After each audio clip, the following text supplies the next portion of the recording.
is Lynn Krug. I'm coming back and getting a double major like in psychology and anthropology. Ended up coming here, I guess, back in '97. And then I got activated with the military and ended up having to go over to Bosnia for 2 years. That'll work. Right now I'm taking 14 hours, so I'm taking Serbo-Croatian is my favorite classes and just kicking my butt. I would say I had 3 jobs right now, so working in the Gonzales Lima lab, processing tissue, teaching pole dancing classes at Forbidden Fruit, and working at the Yellow Rose as a modern burlesque dancer. I found that's just like one of the only professions that I can make my own hours, per se, and go in and make like the amount of money that I can in a very short time. That way, like, I can do other things. We don't just show up to work and make thousands of dollars. This is an actual job. It is actual physical work. The mental draining part comes from when you have to negotiate. You know you're not going to hang out after work. Well, you're doing 8 hours of aerobics, pretty much, and climbing up and down poles, and you have to do that in very minimum clothing and 8-inch heels and still make conversation. You have to entertain.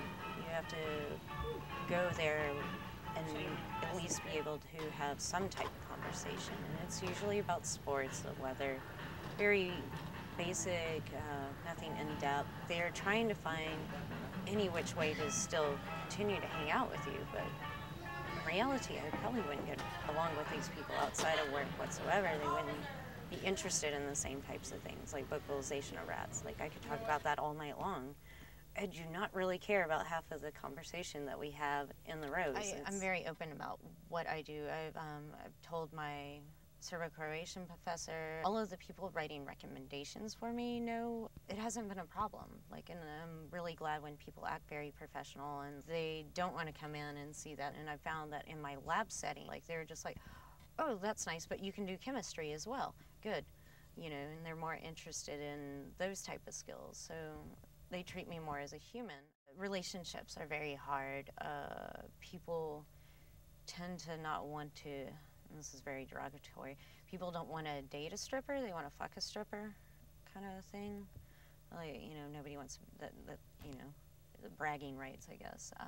So I had been in a motorcycle accident and I got hit by a hit and run, but when I went to the emergency room, the female doctor, after she found out where I worked, started berating me. Said I was a slut, I was a whore, probably on drugs at the moment. I wasn't going to be able to swing around the pole that evening to make more money for more drugs, and I kept doing this until she found out I was a veteran. And then once I was a U.S. veteran, then I was a human being. Then she was like thanking me for my time, for helping the country, and yeah, she was lucky my hand was broken.